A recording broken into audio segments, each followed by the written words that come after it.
Improving Student Engagement, Module 2. Intro. Regrettably, not all students want to be taking Philosophy 101 or 102, and many find it very difficult to enjoy the overall experience.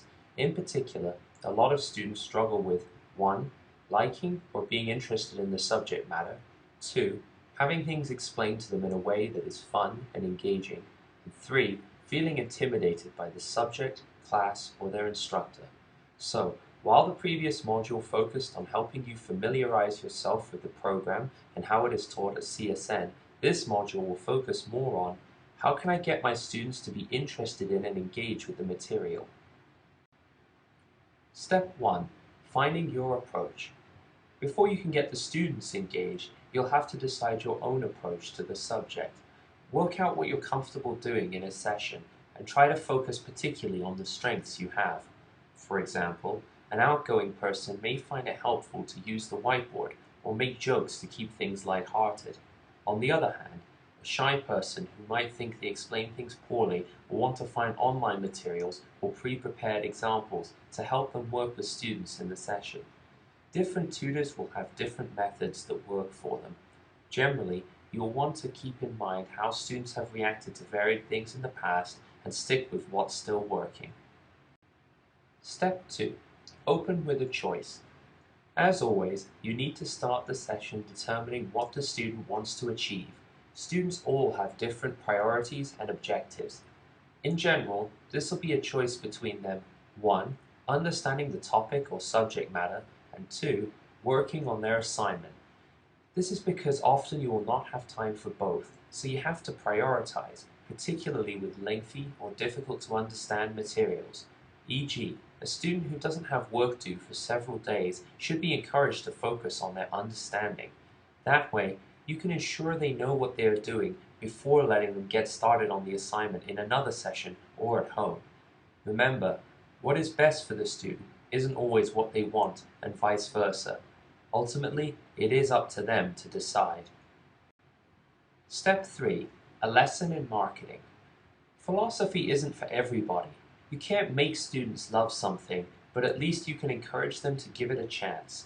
Realistically, you don't have that much time to spend on getting them interested or enthusiastic about the subject, but you can at least work out a couple of key points that you want to mention in advance, e.g., things that you enjoy about the subject, or things you have found that in your experience other students get out of the material. See the next few slides.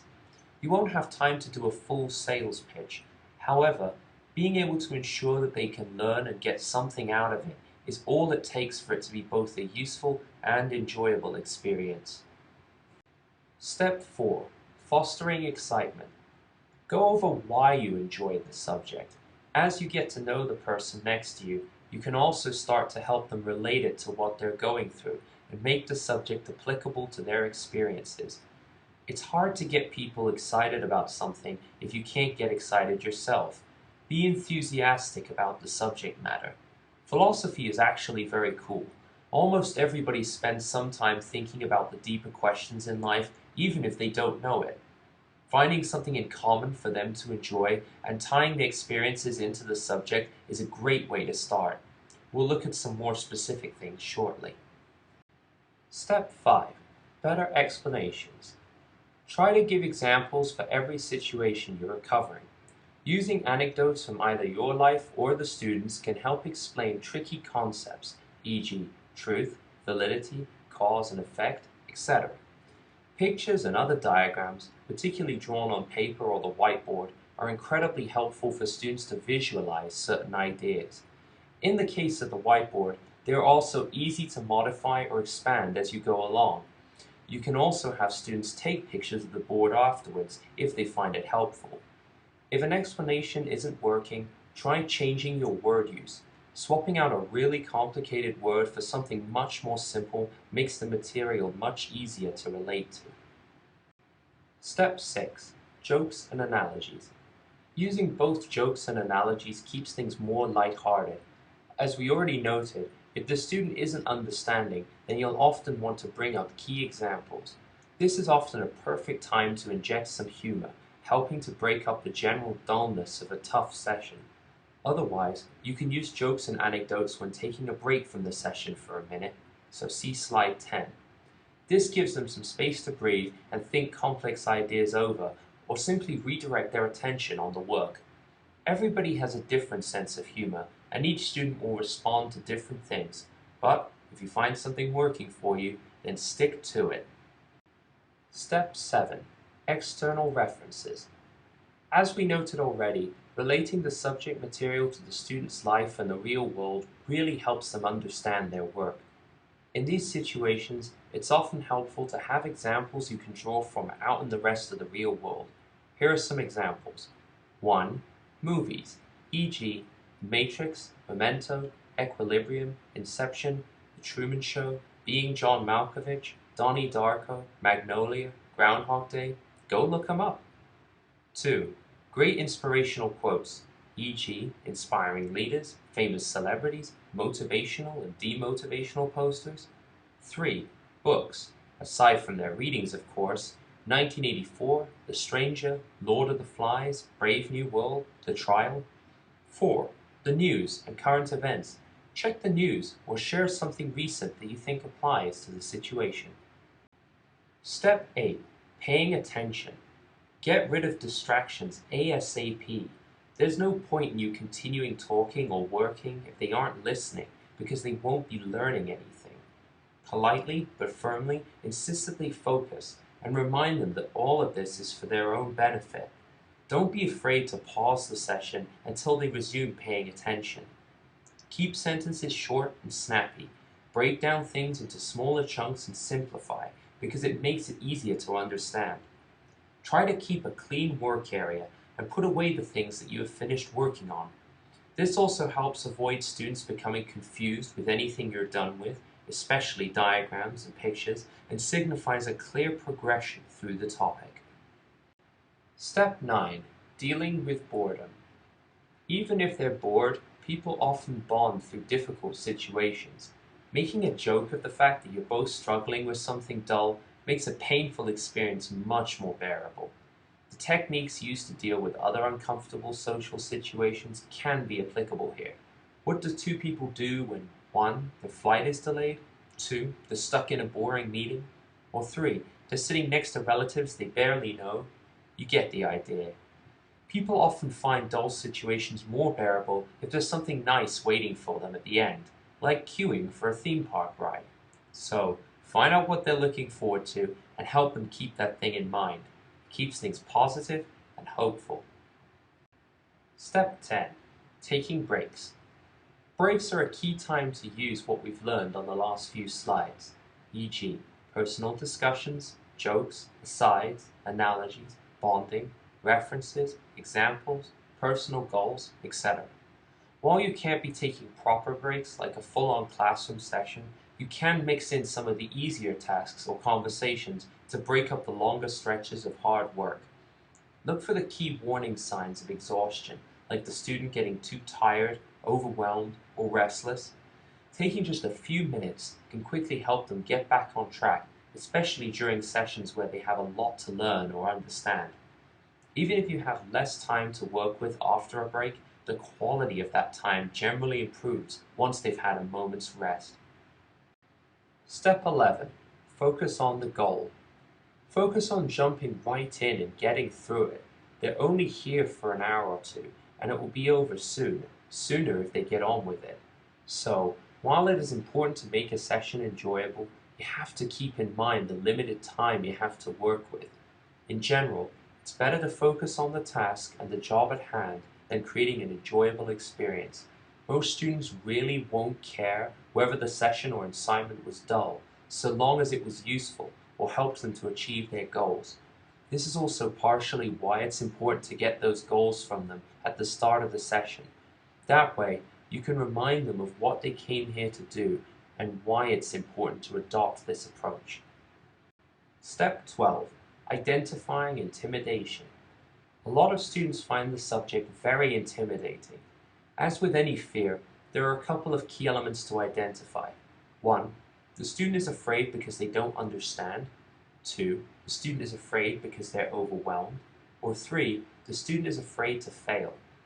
Each of these have a number of specific counters and strategies which we will discuss, but the first step is usually being able to spot why a student is reluctant to tackle the subject material. Step 13. Overcoming intimidation. Once you know what they're afraid of in particular, you can begin working on your own ways to counter it. In dealing with a lack of understanding, you can remind them of the things they previously learned in high school, or even a previous session. Most students can see that the subjects that were intimidating then don't scare them anymore. So too is their understanding crucial now. In dealing with being overwhelmed, a lengthy reading will look pretty intimidating at first, but breaking it down into smaller sections makes it much more manageable. The difference is really only one of degree. Philosophy might have some complex terms, but everything can still be simplified and understood. Finally, as we know, a lot of fear comes from failure, but in the context of education, it's generally a lot better to do your best and learn rather than doing nothing at all. Step 14. Using their resources. Making sure students are aware of everything they have available is key. 1. Open up their Canvas. 2. Find any assignment sheets, syllabi, and readings. 3. Also look for any instructor notes, samples, or feedback. Students rarely think of or bring all of the above. By doing this, you can ensure that the student is best equipped for tackling the subject. However, it isn't just the student who benefits from this approach. A single clarification or explanation provided by the instructor can save you a lot of time or effort. Some students know there are resources available, but don't see why it's helpful. Explain how it can save them time, effort, and stress, and that will make the whole subject much easier to deal with. Step 15. Seeking outside help. Sometimes, though, a student needs more help with philosophy than you are capable of providing in the limited time of a session. Far too students go to their instructor's office hours, often because they are intimidated or don't see the point. See the previous slides. More often than not, though, students really need to go. Often an assignment will be unclear to you or the student, while the instructor has very specific requirements that they can explain better. So, recognize your own limitations for what you can accomplish and be ready to refer to outside help as needed. As always, remember CSN's other resources for those that need them. Step 16. Know when to stop. No matter how hard you try, not all students are going to be receptive to your efforts to make a session enjoyable as well as useful. The most useful thing you can learn, though, is to know when you're done. Some people have such a poor attitude that you're ultimately wasting time. Focus on simply getting the work done and move on. As we've noted earlier, often a session that is at least productive is all the student is really after, so at least you can help them with that goal. Step 17. Review your efforts. Once all the work is complete and you're both packing up, that's often a good time to find out how the student found the session. Asking questions like, was that okay? And was that useful? Can help you discover if your examples, analogies, references, etc. made a difference in helping the student understand everything you covered. Again, remember that not everything will work for everybody, so change things up to keep things fresh as needed. Just because a technique didn't work in that particular session doesn't necessarily mean it wouldn't work with another student. Step 18. Conclusion. This completes Module 2. Please feel free to revisit any slides within this module and take any notes you need. There will be a quiz to assess your knowledge of the material within this training module, so see the relevant link in Canvas.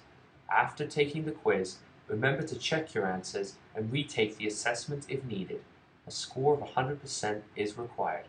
See the relevant Module 2 discussion thread as needed for this topic in Canvas for any further questions or comments.